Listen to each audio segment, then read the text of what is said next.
Kaip mantam sekėsi 10-metį mininčiame projekte Man tai plinka? Kokias staigmenas pateikė Donato Montvydo šou? Kurie atlikėjai ir grupės iškovojo teisę tęsti atranką į Euroviziją? Visa tai naujame Niekas niekam video dabar.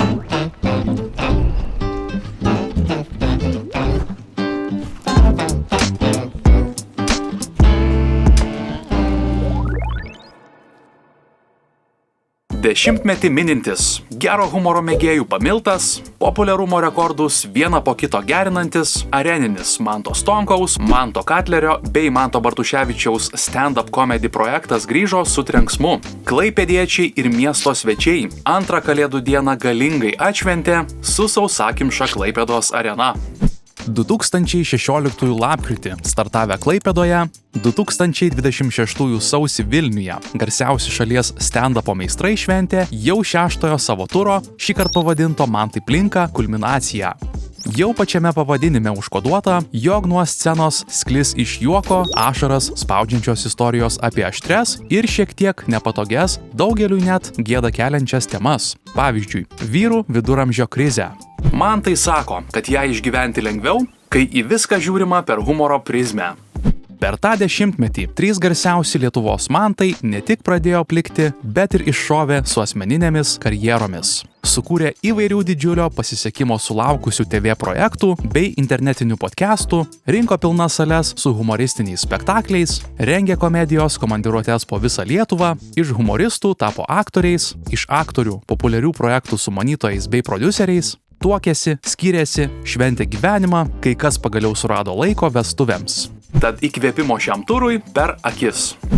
Artėjant 40-mečiui vyro gyvenimas iš esmės keičiasi, nori to ar ne. Tai viena pagrindinių temų, kai susirenkame pasipasakoti ir pasidalinti paslaptimis. Viduramžio krizė ne tik apie meilę gerokai jaunesniems meilužiams ar galingiems automobiliams be stogo. Yra ir gerokai gilesnių temų, iš kurių gimsta stand-upai, bet garsiai apie jas vengiama kalbėti. Mes ne tik apie tai juokiamės, bet ir atvirai viešiname niekur nepasakotas situacijas iš savų gyvenimų. Sakė Mantas Stonkus. Tuo tarpu kažkas veidrodyje stebi ant galvos vis retėjantį plaukų mišką. Kažkas susitaiko su tuo, kas keičiasi. Nustoja savo meluoti ir kelia naujus iššūkius. Supranta, kad lieka gal ir kažkiek dar gražus, bet nebejaunas. Giriasi nebe pasiekimais lovoje, o laimėjimais viktorinose atspėjus žodžių grandinėlę. Bet kuriuo atveju geriausi juokeliai gali gimti tik iš savos patirties. O per dešimtmetį jų sukaupta tiek, kad didžiulis iššūkis sutalpinti viską į 2 valandų šou.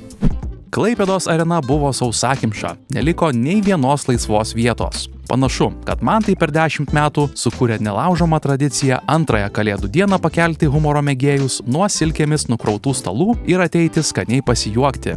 Tas 10-metis arenose, akivaizdu, davė savo vaisių. Programa buvo nugludinta iki smulkiausių detalių, publika leipo juokais. Ačiū Dievui, medikų neprireikė. Neįtikėtinų projekto populiarumu džiaugiasi organizatoriai. Kaune renginys buvo galingiausias. Tiek LED ekranų stendo pasirodymuose Lietuvoje dar nėra buvę. Stengiamės, kad viską taip pat ryškiai, garsiai ir juokingai patirtų net tie žiūrovai, kurie sėdėjo 3 Žalgirio arenos aukšte. Mantų turas jau peržengė 30 000 žiūrovų kartelę, tad stand-up žanrą Lietuvoje drąsiai galima vadinti viena populiariausių pramogų formų. Sakė organizatoriai. Man tai plinka šventinės tradicijas tęsė ir toliau. Silkes juoko patalais užklojo Šiauliuose bei Panevėžyje, o iškart po naujųjų sutikimo vitamino C atsargas visiems 2026-iesiems papildė Kaune bei Vilniuje.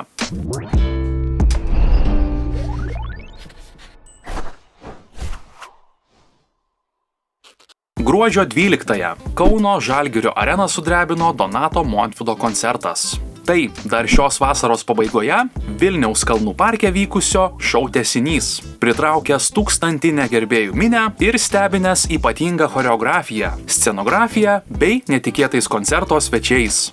Jau tradicija tapęs Donato Montvydo koncertas gruodžio mėnesį kasmet suburia minias gerbėjų. O tai, ką išvydo į areną susirinkę gerbėjai, nepriminė nieko panašaus į ankstesnius dainininko pasirodymus.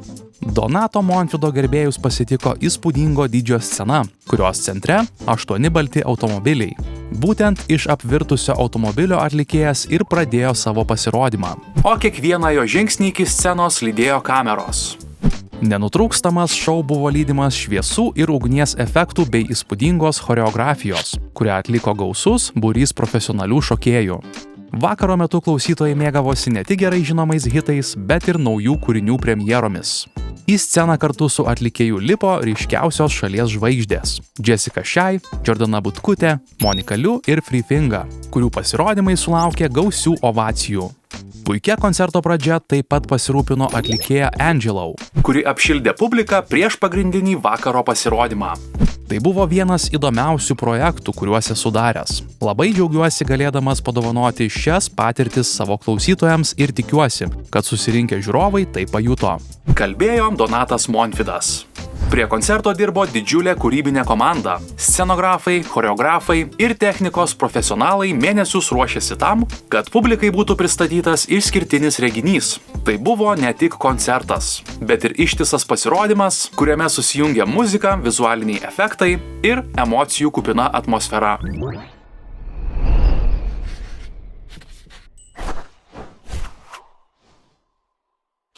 Sausio 24 įvyko pirmoji Eurovizijos dainų konkurso nacionalinė atranka. Pirmoje atrankos laidoje iš viso pasirodė 8 dalyviai ir jų kūriniai – Siga, Noriu jo, Valdas Lacko, Pabandom, Elizabeth Olshay, Between, Noi, Stand Up, Rugilė, Ikona Žemaitė, Aistė Pilvelytė, Tarp žvaigždžių tylos, Thomas G, One Night Lover ir The Ditties, Mambo.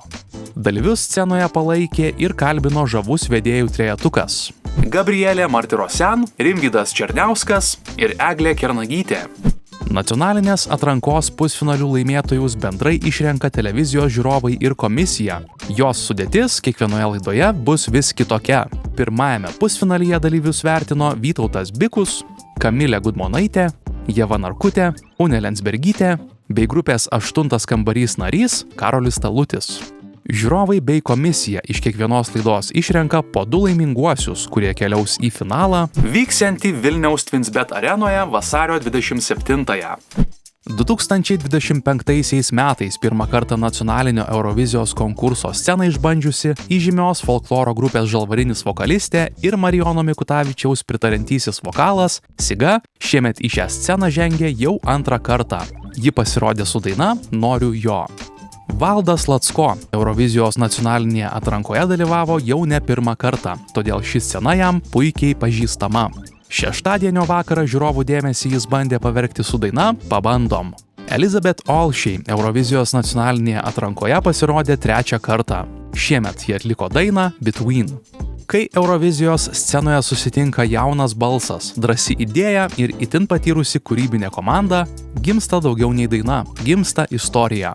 Būtent tokia yra Noi eurovizinė daina Stand Up, sukurta kartu su vienais ryškiausių Lietuvos muzikos profesionalų Leon Somov ir Egmontu Bžesku. Šiemet savo sėkmę nacionalinėje dainų konkurso atrankoje bandė ir Rugilė Aulytė. Jos pasirodymas su daina Ikona Žemaitė tapo simboliniu tiltu tarp tradicijos ir modernumo. Nacionalinės Eurovizijos atrankos scenoje Aistę Pilvelytę matėme jau ne kartą ir ne 2. Patirties ten garsi dainininkė tikrai turi. Visgi, pati ji sako šių savo patirčių neskaičiuojanti ir nežinanti. 14, 15 ar galų gale 18 kartą šiemet ji konkurso scenoje klausytojams dovanojo savo muziką. Atlikėja pasirodė su daina Tarp žvaigždžių tylos. Iš Plungės kilęs atlikėjas Thomas G Eurovizijos konkurse dalyvavo jau ne 1 kartą. Šiemet jis konkurso žiūrovus bandė sužavėti su daina One Night Lover. Retro džiazo grupė The Ditties Eurovizijos konkurse pristatė dainą Mambo iš vasarį pasirodysiančio naujo albumo Gera gyventi. Karšti lotynų ritmai su aistringais džiazo viražais kvietė pamiršti žiemą, atitrūkti nuo kasdienybės ir pasiduoti šokio svaiguliui. Susumavus komisijos ir žiūrovų balsus buvo nuspręsta, jog pirmajame pusfinalyje kelialapius į atrankos finalą iškovojo Rugilė su daina Ikona Žemaitė ir Noi su kūriniu Stand Up. Šiais metais dėl galimybės pasirodyti ant didžiosios dainų konkurso scenos Austrijoje varžosi 40 grupių ir atlikėjų. Sausio-vasario mėnesiais laukia 5 laidos, kuriuose žiūrovai išvys po 8 pasirodymus.